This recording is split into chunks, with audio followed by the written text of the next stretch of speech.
सवाल करते हुए कि क्या वो उसके साथ मजाक कर रहा है। वो जोर देकर कहता है कि उसे उन सभी टावर कॉइन्स का रिकॉर्ड रखना होगा जो उसे मिलने वाले हैं और इस जानकारी को अपने भविष्य के बच्चों तक पहुंचाना होगा।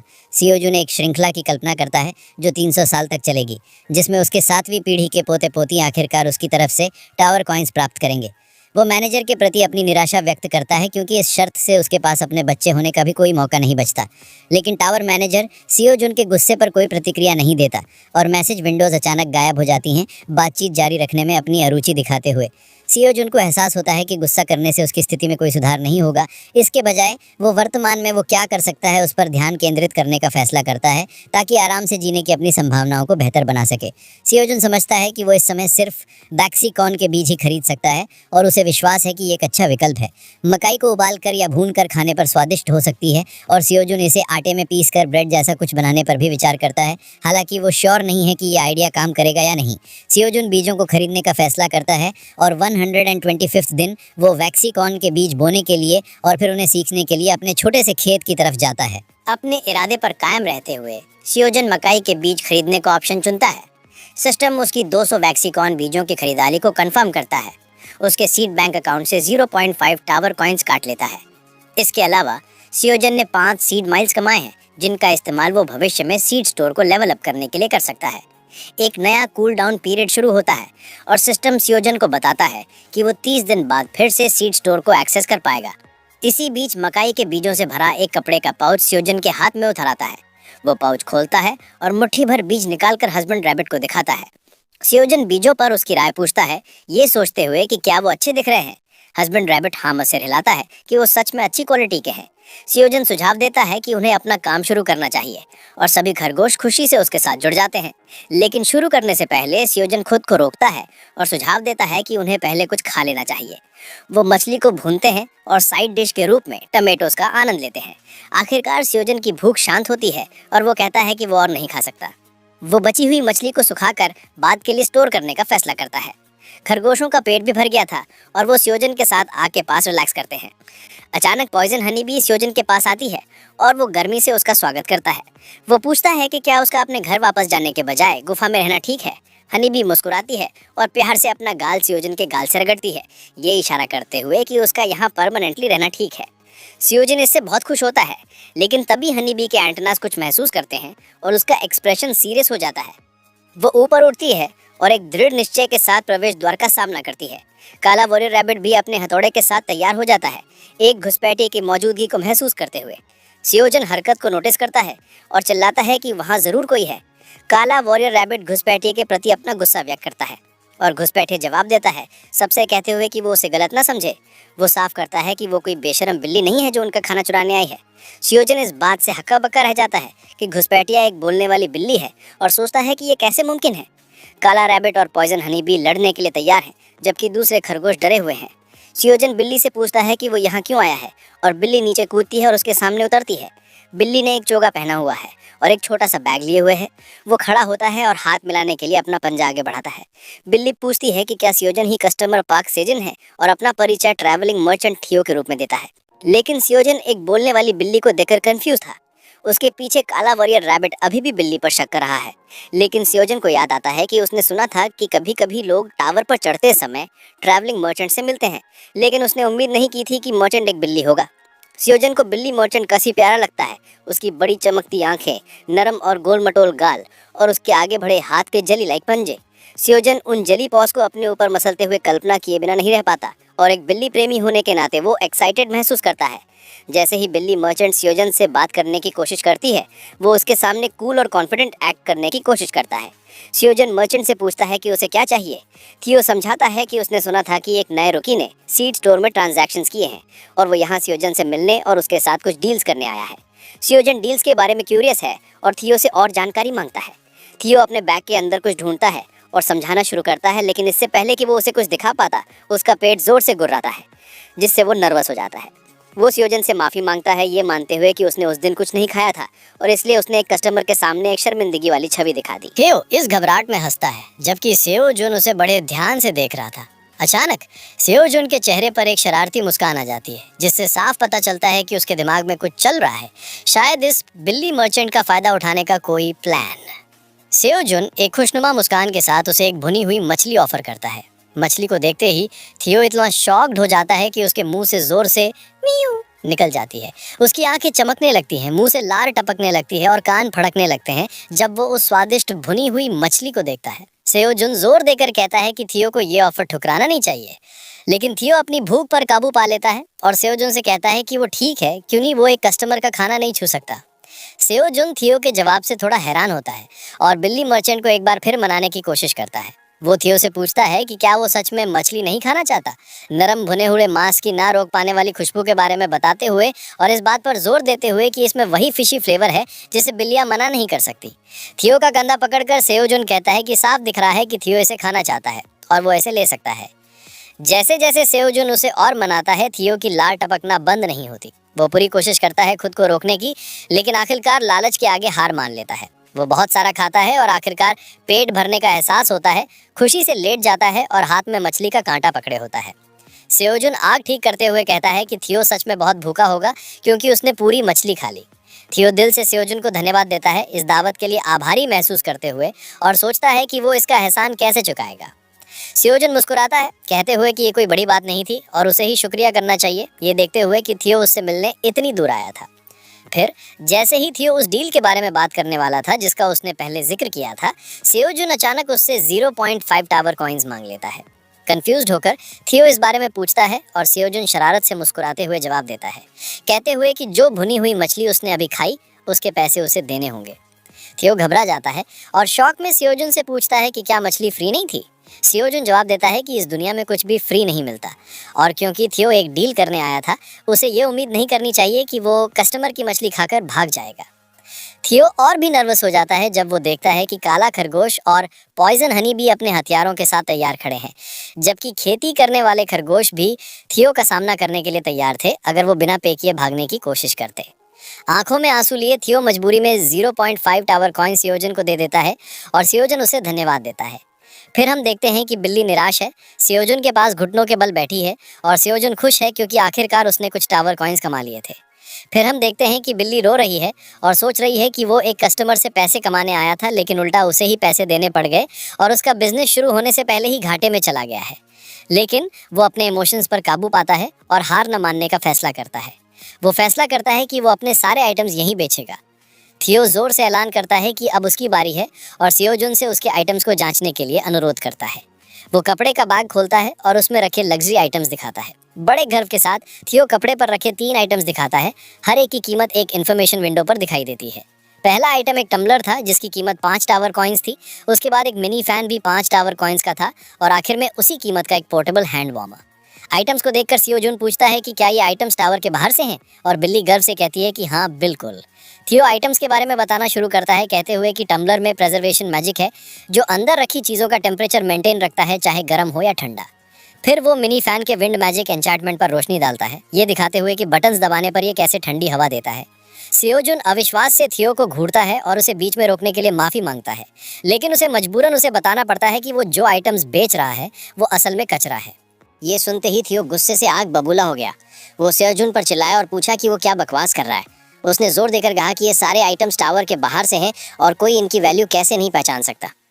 उसने बताया कि इन आइटम्स को जमा करने में उसने कितनी मेहनत की है।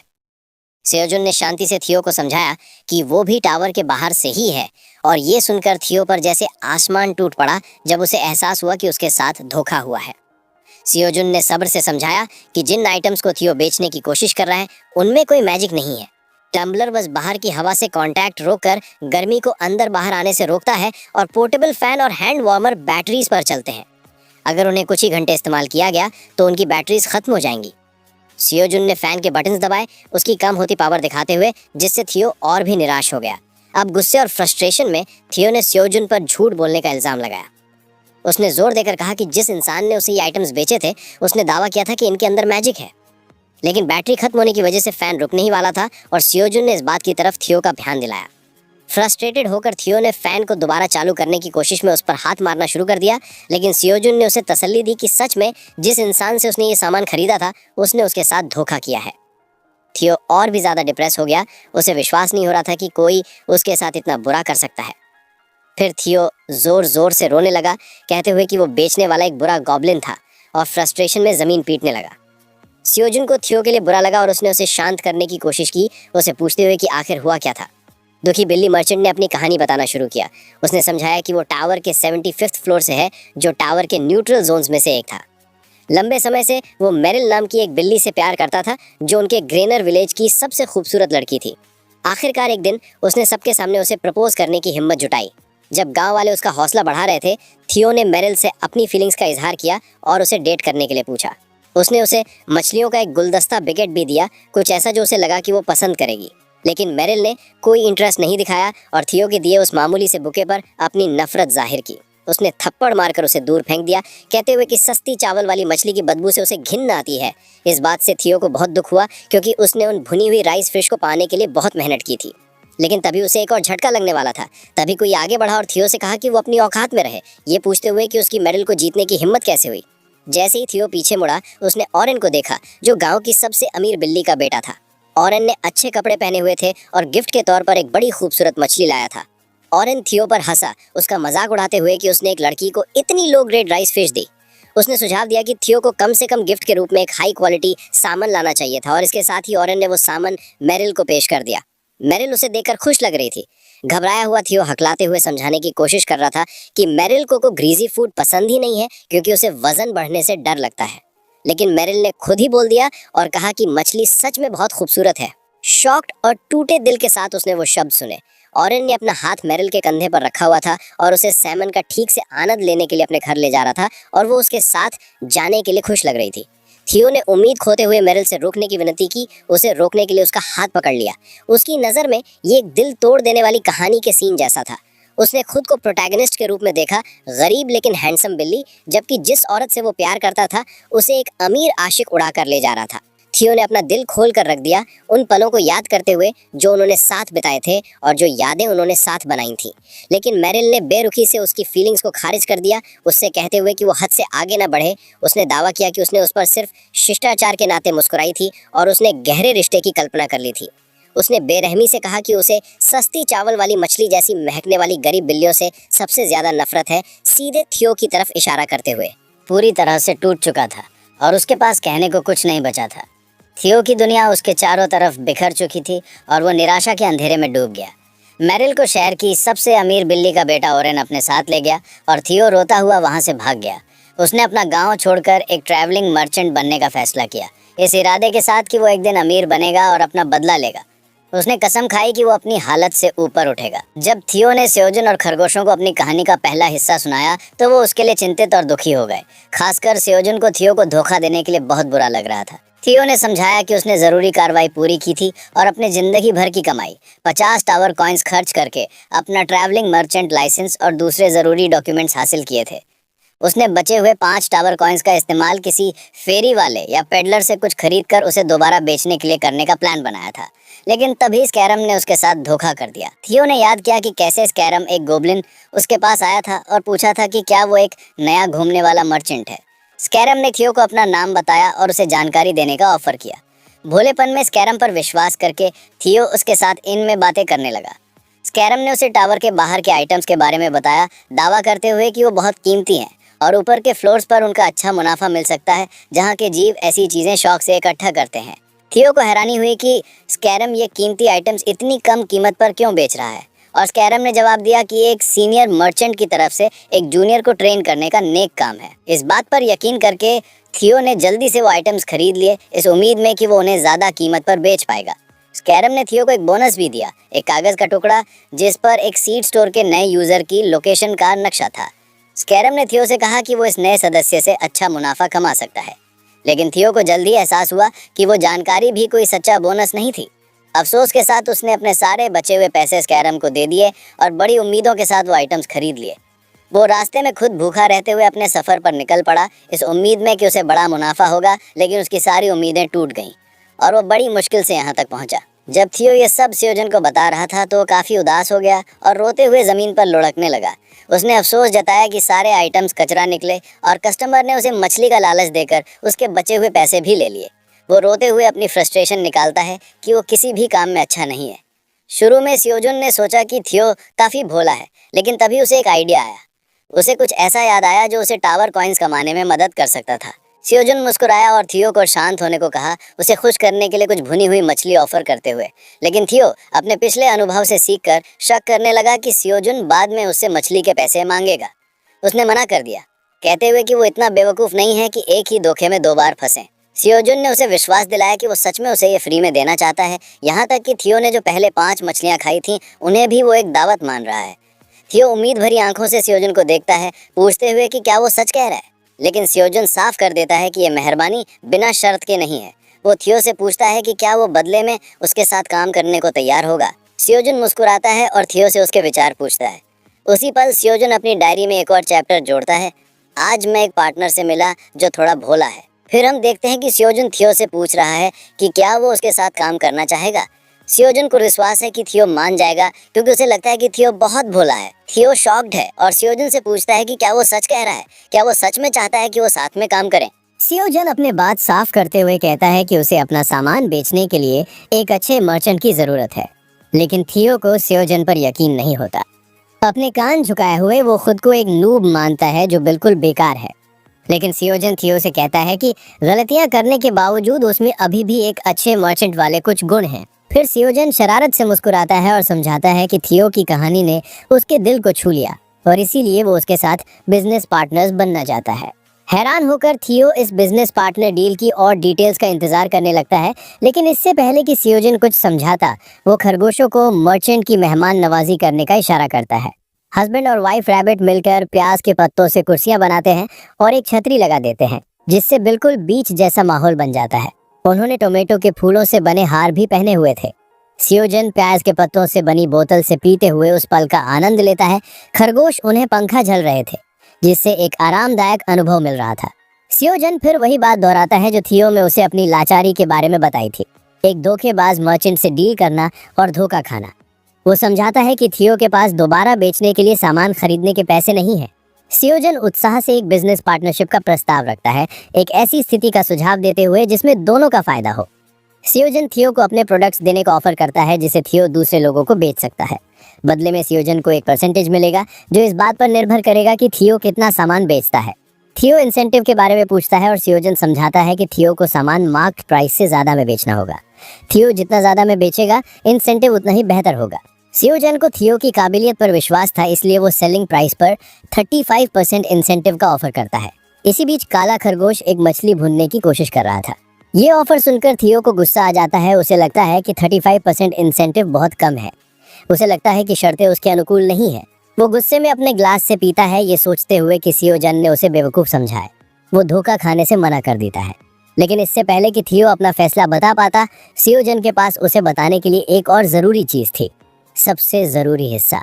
सियोजुन खरगोशों को कुछ लाने के लिए कहता है और हम उन्हें बहुत सारी स्वादिष्ट भुनी हुई मछलियों के साथ लौटते हुए देखते हैं। सियोजुन बताता है कि सिर्फ रिवॉर्ड ही नहीं बल्कि वो थियो को हर हफ्ते 10 मछलियां या उनके बराबर कॉइन्स भी देगा। इस ऑफर से थियो बिल्कुल हैरान रह जाता है।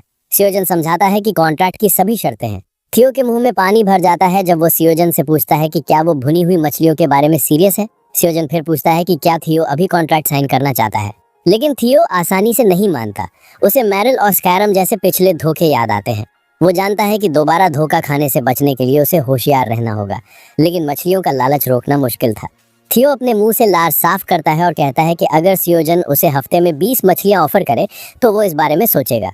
सियोजुन चेहरे पर वही शरारती मुस्कान लिए कहता है कि थियो काफी मनाने वाला है। वो थियो से कहता है कि वो दयालु महसूस कर रहा है और उसकी मांग को मानने के अलावा वो 5 और मछलियां जोड़ देगा। अपने सामने 25 भुनी हुई मछलियों का ढेर देखकर थियो शॉक्ड हो जाता है और उसकी लाट टपकती रहती है। फिर सियोजुन कॉन्ट्रैक्ट में एक और बोनस जोड़ देता है।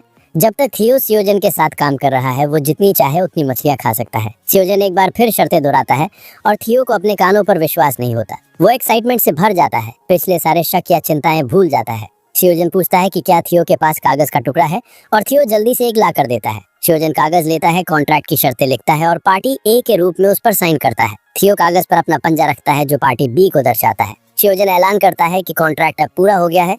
थियो को एहसास होता है कि वो इतना खुश था कि उसे पता ही नहीं चला कि उसने कॉन्ट्रैक्ट साइन कर दिया है। वो हैरान रह जाता है जब वो कॉन्ट्रैक्ट हवा में ऊपर उठकर गायब हो जाता है। कॉन्ट्रैक्ट अब फाइनल हो चुका था और टावर द्वारा एक समझौते के रूप में स्वीकार कर लिया गया था। तभी एक इन्फॉर्मेशन विंडो सामने आती है जिसमें कॉन्ट्रैक्ट की सारी डिटेल्स दिख रही थी। कॉन्ट्रैक्ट में साफ साफ लिखा था कि ये एक लाइफ टाइम डिस्ट्रीब्यूशन एग्रीमेंट है जो फौरन शुरू हो रहा है। थियो अब पूरी जिंदगी सीओ जून के प्रोडक्ट्स बेचने और उसका प्रॉफिट वापस लाने के लिए जिम्मेदार होगा। मुआवजा वही था जैसा पहले बताया गया था, हर हफ्ते 25 भुनी हुई मछलियां या कॉइन्स में उतनी ही कीमत और उसके साथ सेल्स का 35% एक्स्ट्रा इंसेंटिव। कॉन्ट्रैक्ट में कुछ स्पेशल क्लॉजेस भी थे। शुरुआती डील के हिस्से के रूप में सीओ जुन थियो को बेचने के लिए अपनी फसलें देगा। अगर एक महीने में सेल्स अमाउंट 5 टावर कॉइन से नीचे जाता है तो कॉन्ट्रैक्ट टर्मिनेट हो जाएगा। थियो से उम्मीद की जाती थी कि वो फसलों को मार्क्ड प्राइस से ज्यादा कीमत पर बेचेगा। उसे सीओ जुन की इजाजत के बिना कोई और कॉन्ट्रैक्ट करने से भी मना किया गया था। आखिरी शर्त ये थी कि सामान बेचते वक्त थियो को बिल्ली जैसा एक्सेंट इस्तेमाल करना होगा जिससे इस पूरे अरेंजमेंट को एक यूनिक टच मिल सके। कॉन्ट्रैक्ट साइन होने पर सीओ जुन बहुत खुश था। वो जानता था कि ये टावर के सबसे ज़रूरी डॉक्यूमेंट्स में से एक है जिसे आसानी से नष्ट नहीं किया जा सकता। दूसरी तरफ थियो का दिल बैठ गया था। वो सोच रहा था कि उसने अपने पहले ही कॉन्ट्रैक्ट में ऐसी शर्तों के लिए हाँ क्यों कर दी। थियो से रहा नहीं गया और उसने सीओ जुन से चौथी शर्त के बारे में पूछा, खासकर बिल्ली वाले एक्सेंट के बारे में। उसे अपने गांव का एक्सेंट इस्तेमाल करना काफ़ी शर्मिंदगी वाला लग रहा था। सीओ जुन हंसा और उसे यकीन दिलाया कि वक्त आने पर वो इसकी वजह समझ जाएगा। सीओ जुन ने हाथ मिलाने के लिए अपना हाथ आगे बढ़ाया लेकिन थियो ने उसे झटक दिया। अभी भी अपना